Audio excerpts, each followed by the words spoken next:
12년 만에 재개된 한일 셔틀 외교. 1박 2일 동안의 짧은 일정 동안 많은 의제들이 논의되고 있는데요. 구체적인 내용 확인해 보겠습니다. 경희사이버대학 일본학과의 오태헌 교수 나오셨습니다. 안녕하십니까? 네, 안녕하세요. 반갑습니다. 네. 자, 어제 정상회담 결과 지켜보셨을 텐데. 예, 저도 지켜봤습니다. 예, 저도 어제 하루 종일 뉴스를 보고 있었습니다. 저도 그랬습니다. 예, 자 그렇다면 일단 이번 한일 정상회담 의미 있는 포인트에 대해서 좀 얘기해봤으면 좋겠습니다. 네, 일단 글쎄요, 우리가 원했던 바가 사실은 완전히 다 채워지지 못한 것 같은 느낌은 일단 들고요. 그런 의미에서는 그 동안에 정말 얼어붙어 있었던 한일 간의 관계를 다소 완화시키고. 그리고 앞으로의 어떤 그 가능성을 높게 평가할 수 있는 자리를 마련했다. 그런 측면에서는 온전한 한일 간의 관계를 정상화시키는데 한 8분 능선은 넘은 게 아닌가. 그렇습니까? 예. 저는 그렇게 보고 있습니다. 그래서 아무래도 여러 가지 문제들이 남아 있긴 합니다만 그 동안의 관계를 개선하는데 큰 역할을 한 자리가 아니었을까라는 생각이 드네요. 예. 자, 그렇다면 구체적으로 어떤 사안을 두고 그런 생각이 드셨는지 얘기를 좀 하나하나 해보도록 하겠습니다. 일단 과거사 관련해서 기시다 총리가 어떤 발언을 할까? 이거 그 전부터 상당히 관심이 높았잖아요. 그렇죠. 예. 자, 일단 어제 발언 듣고 어떻게 좀 평가하셨는지. 일단은 저는 발언이 안 나올 걸로 생각을 했거든요. 사실은. 아예 안 나올 걸로 생각하셨어요. 그러니까 그 과거사에 대한 언급이 전혀 없을 것이다. 다만 그 이전에 윤 대통령이 일본을 방문했을 때 기시다 총리가 했던 말처럼 사실 과거의 역대 정권들의 견해를 계승하는 정도의 언급에서 그치지 않을까라고 생각을 했었는데 예. 의외로 좀 조금은 진일보된 발언을 했다고 볼 수 있어요. 아무래도 좀 과거에 그런 고통스러운 경험을 하신 분들을 생각하면서 조금은 가슴이 아프다라는 표현을 했다라는 거는 조금 의외였고 사실은 이제 그렇게 될 수밖에 없었던 배경이 있었을 것 같아요. 사실은. 그래서 일단 윤 대통령이 어떻게 보면은 일본을 방문했을 때 상당한 한국 입장에서 봤을 때는 많은 것을 내주는 그런 입장에서의 접근이었잖아요. 그러니까 어떻게든지 이 경색된 관계를 풀어보자라는 그런 먼저 손을 내밀었던 의미가 있었기 때문에 그것을 안 잡을 수 없었을 거예요. 그런 의미에서는 뭔가 발언을 해야 되는데 그것이 사죄나 반성으로 이어지지는 않을 거라고 생각했는데 그런 측면에서 나온 궁여지체 이게 발언이 아니었을까. 그리고 또 거기다 덧붙여서 또 기자단 회의에서는 또 기자의 질문에 어디까지나 본인의 생각이다라는 표현을 또 했잖아요. 그랬죠. 그렇게 좀 제한적인 의견이다라는 말을 덧붙인 걸 보면은 할 수 있는 최선은 다 했다. 그런 느낌이 좀 들었습니다. 사실. 일단 기시다 총리의 발언을 좀 정리해 보면 김대중 오부치 선언을 포함해서 역대 일본 내각의 역사 인식을 계승한다는 입장은 앞으로도 흔들리지 않을 것이다.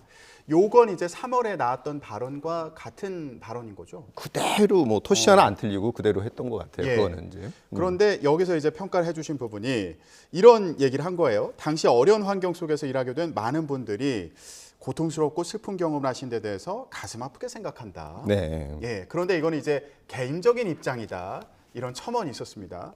그래서 지금 말씀하신 것처럼 우리 정부에서 이렇게 내민 손을 잡지 않을 수 없었을 것이다. 그렇죠. 그러면서도 동시에 일본 내부의 어떤 정치적인 그런 분위기 이런 것들을 고려한 거 아니냐 이런 시각도 있더라고요. 어떤 부분을 좀 고려해가면서 이런 발언을 생각했을지 어떻게 보세요? 아무래도 일본 국내에 그런 정치적인 배경을 무시할 수 없었을 겁니다. 그래서 그 과거에 돌이켜 보면은 사실은 1993년 고노다마, 그다음에 95년에 무라야마 다마에 이은 98년 김대중 오부치 선언에 이어지는 정말 90년대가 사실은 어떻게 보면은 일본의 반성이 계속 이어지던 그런 시점이거든요. 그것을 계속해서 이어가지 못했다라는 일본의 어떤 실책이 좀 있습니다. 예. 그런 것들도 있지만 반면 또 일본 내에서 뭐랄까요, 한국에 대한 그런 정치적인 견해라든지 이런 것들이 좀 다른 견해를 가지고 있는 일본 정치인들이 상당히 많이 있거든요. 그래서 예. 그런 것들을 전혀 무시하지 못했을 것이다. 그런 측면에서는 한국을 또 어떻게 보면 좀 원래 당초에는 좀 올 6월이나 7월 정도의 방안이 예정돼 있었잖아요. 예. 근데 그게 좀 아프리카를 가는 그 상황에서 조금 더 빨리 실현이 됐는데요. 한국을 오는 것들이 그러다 보니까 좀 준비 과정이 좀 부족했던 부분도 있었을 것 같아요. 그러다 보니까 좀 조급하게 만들어진 문장이었을 가능성이 있다. 예. 그런 생각이 좀 듭니다. 자, 이 발언을 들으면서 이것도 좀 궁금해서 이거 강제징용을 인정한 건가? 그거는 아닌 것 같아요. 직접적인 언급은 없었죠. 그 기자단 회의에서도 기자의 질문이 있었잖아요. 이게 가슴 아프다 하고 과거에 대한 부분들이 강제징용에 대한 말씀이십니까라고 되물었잖아요. 예. 근데 그건 아니다라는 표현을 했거든요, 사실은. 그래서 이제 그 부분도 역시 좀 모호하게 그 자리를 좀 이렇게 넘어가기 위한 그런 답변처럼 들렸어요. 예.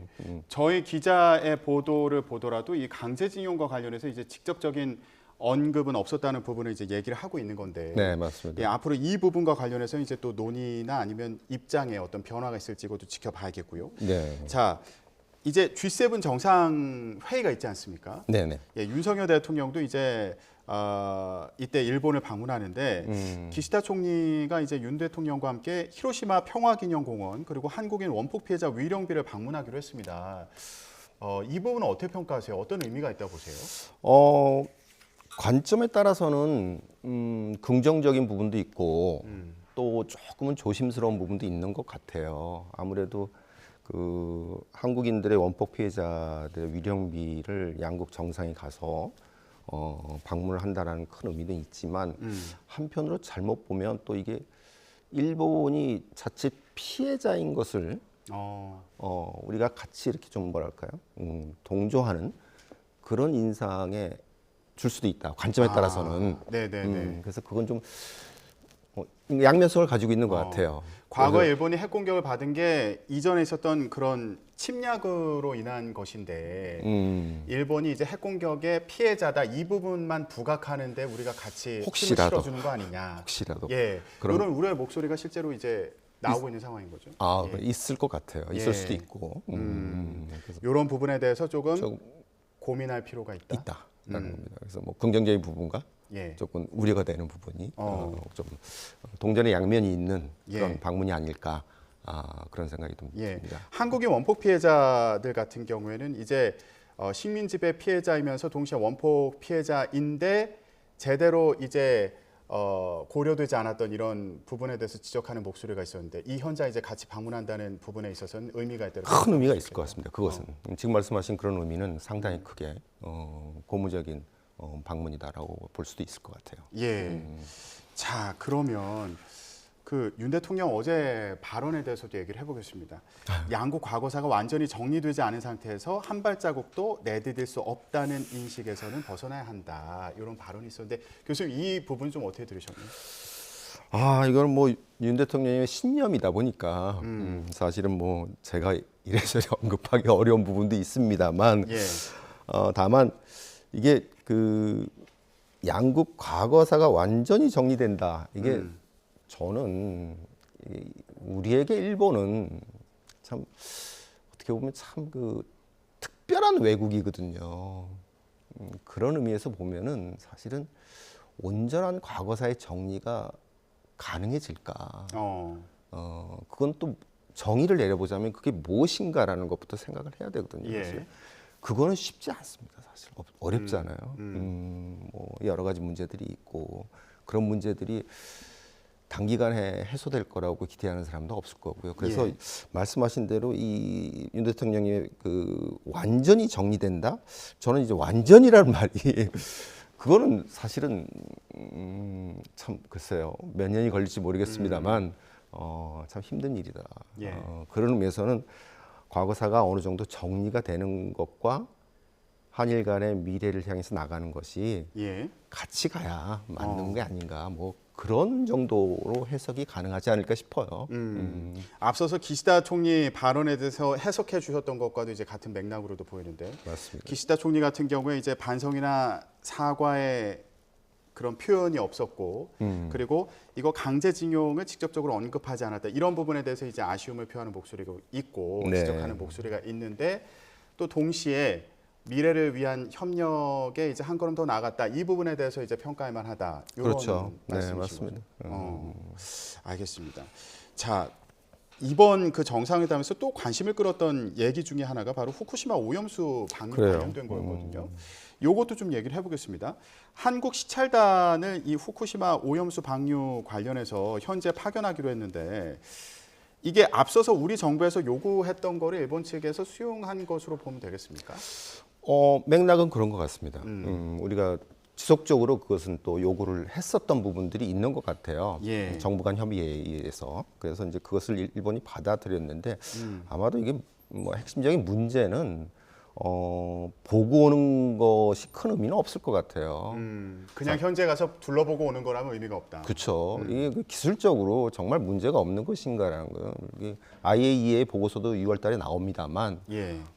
그것이 어떻게 나올 것인가도 두고 봐야 되겠지만 사실은 뭐 시찰, 뭐 그러니까 시찰단이라는 이제 표현이 있어가지고. 그러니까 어느 정도의 예. 그 전문가를 구성을 해서 누가 갈 것인가도 참 큰 문제가 되겠지만은 사실은 보고 오는 게 문제가 아니고 기술적으로 정말 거기서 방출되는 물이 사실 정말 우리 건강, 우리 국민의 건강을 해치거나 또는 예. 뭐 이런 그 우리 어업인들의 여러 가지 뭐 일과 관련된 것들에 어떤 해가 되는 그런 것이 전혀 없는 것인가를 밝히는 것이 사실은 그렇죠. 더 우선돼야 되는 부분이다라는 예. 측면이 듭니다. 그래서 시찰단이 가더라도 물론 이제 가는 건 고무적인 일인데 가서 무엇을 할 것인가 뭐 이런 것들도 좀 지켜봐야 예. 될 일이 아닐까라는 생각이 듭니다. 일부 언론 보도를 보니까 국가안보실 관계자가 이제 단순히 둘러본다는 의미는 아니다. 이제 이런 입장을 밝혔다고 하는데 이게 단순 시찰인 거냐 아니면 실제로 검증 과정에 동참하는 거냐 들어가는 거냐 요 부분을 두고 이제 해석이 나오고 있는데 앞으로 이제 누가 가서 뭘 할 것이냐 이 부분이 어떻게 구체적인 내용이 나오는지 이거 중요하게 봐야겠고요. 굉장히 중요할 것 같습니다. 예, 저희가 잠시 후에 또 전문가 인터뷰가 있으니까 이 시간에 또 자세히 이 부분에 대해서 얘기를 해보도록 하겠습니다. 자, 한일 정상회담에서 가장 많이 강조한 부분이 바로 안보 분야였습니다. 그래요. 예, 자, 워싱턴 선언, 지난 한미 정상회담에서 이제 한미 정상이 발표했던 워싱턴 선언과 관련해서 일본도 배제하지 않는다는 취지의 윤석열 대통령의 발언이 있었습니다. 예, 요게 어떤 의미일까요? 이거 해석이 참 중요해 보이거든요. 네, 일단 저도 조금 이것도 역시 좀 준비되지 않은 멘트였던 것 같거든요. 사실은 질문이었잖아요. 예. 기자단의 질문에 답을 하는 과정에서 나왔던 말이었거든요. 그래서 그 표현을 하시면서도 유 대통령이 조금 멈칫하는 부분들도 좀 있었어요. 대답을 어떻게 해야 될까 이제 궁리를 좀 하시는 그런 느낌도 좀 받았었는데 저는 이 현실적으로 어렵다고 봐요. 이거는 자칫 이거야말로 한미일이 이 동북아시아 정세에 있어서 아주 핵과 관련된 결탁이 이루어지는 것처럼 모양새가 그려지면 자칫 이 중소 중국과 뭐 소는 아니면 뭐 러시아와 이런 연대의 어떤 대립적인 양상을 보일 가능성이 또 더 그것이 심화되는 그런 양상으로 내다들 위험이 좀 있거든요. 예. 그래서 이거는 좀 저 개인적으로는 이거는 조금 바람직한 방향은 아니다. 이미 예. 미국과 일본 간에는 또 그런 양국 간의 협의가 이루어지고 있고 우리도 역시 마찬가지로 이 미국하고 이 관계에 대해서는 양국 간의 관계가 이루어지고 있기 때문에 그 선상에서 조금 더 논의가 이루어지는 것이 맞지. 예. 성급히 일본을 참여시켜서 삼국 간의 논의를 한다라는 이런 모양새는 조금은 글쎄요, 조금 조심스럽게 예. 접근을 해야 될 부분이 아닌가라는 생각이 듭니다. 예. 워싱턴 선언 같은 경우는 이제 한미 간의 양자 합의인 거고. 그렇죠. 그래서 더 긴밀하다. 이게 이제 정부에서 그 워싱턴 선언의 의미를 이제 부각할 때 설명했던 부분인데 그러다 보니까 여기에 일본을 배제하지 않는다 이게 어떤 의미인 거지라는 그런 궁금증이 좀 있었죠. 많았던 것으로 보입니다. 예. 그런데 좀 더 포괄적으로 보면은 한미 그리고 한일 간의 북핵 위협에 대해서 이제 대비하는 과정에서 정보 교류라든가 어떤 협의가 더 포괄적으로 이루어질 수 있다 이런 의미이지 않을까 이런 해석도 가능해 보이는데. 그 자체가 조금은 조심스럽게 접근해야 된다. 저는 그렇게 보는 거죠. 그것을 과연 중국이나 러시아나 더 나아가서 북한이나 이런 세력들이 더 대립각을 세우는 그런 모양새로 갈 가능성이 좀 깊기 때문에 예. 좀 조심스럽게 가야 될 부분이 있다라는 측면이 예. 있습니다. 그러니까 지금 말씀하셨던 것이 이게 한국과 미국, 일본 사이에 요거 핵을 매개로 해서 관계가 더 긴밀해지는 이런 상황이 자칫 북한, 중국, 러시아와의 더 어떤 냉전과 같은 구도가 강화되는 거 아니냐 이런 우려에 대해서 말씀해 주시는 거죠. 예, 저는 그렇게 봅니다. 뭐 냉전까지는 아니더라도 예. 대립되는 그런 양상이 양상이 강화되는 거 아니냐. 그래서 자, 그러면 이제 G7 정상회의가 예정이 되어 있고요. 이곳에서 한미일 정상회담도 얘기가 나오고 있는데 여기서 이제 중요하게 좀 논의해야 될 포인트, 예, 우리 정부에서 좀 강조해야 될 부분이 있다면 뭐가 있다 보십니까? 사실 긴박하게 최근 한 2, 3개월 동안 한국과 미국과 일본, 윤석열 대통령이 일본을 방문하고 미국을 방문하고 또 지금 기시다 총리가 한국을 방문하고 등등 이 삼국 간에 이루어지는 이 긴박하게 돌아가는 이런 그 상황은 사실은 이게 그 안보가 배경에 있는 거잖아요. 예. 그것이 없었다면 사실 이게 긴박하게 돌아가지 않았을 수도 있을 것 같아요. 오고 간 뭐 한일 간의 셔틀 외교도 마찬가지입니다만. 그래서 그런 측면에서 보면은 사실 이 2주 후에 있는 이 G7의 정상회의에서도 굉장히 그 한미일 간의 회의는 안보에 초점이 맞춰질 것이다. 거기에 방점이 찍히지 않을까. 예. 그것이 핵심적인 그 내용이 될 것이고 논의가 될 것이라고 봅니다. 거기에 이제 좀 부수적으로 이제 뭐 경제적인 협력이라든지 이런 부분들이 좀 따라가지 않을까라는 생각이 듭니다. 알겠습니다. 자, 어제 있었던 한일 간의 정상회담에서 주요한 포인트 좀 짚어봤고요. 그리고 앞으로 G7 정상회의에서 논의될 의제까지 예상을 해봤습니다. 예, 관련해서 지금까지 경희사이버대학의 일본학과 오태원 교수와 함께 얘기 나눴습니다. 교수님 오늘 말씀 고맙습니다. 감사합니다.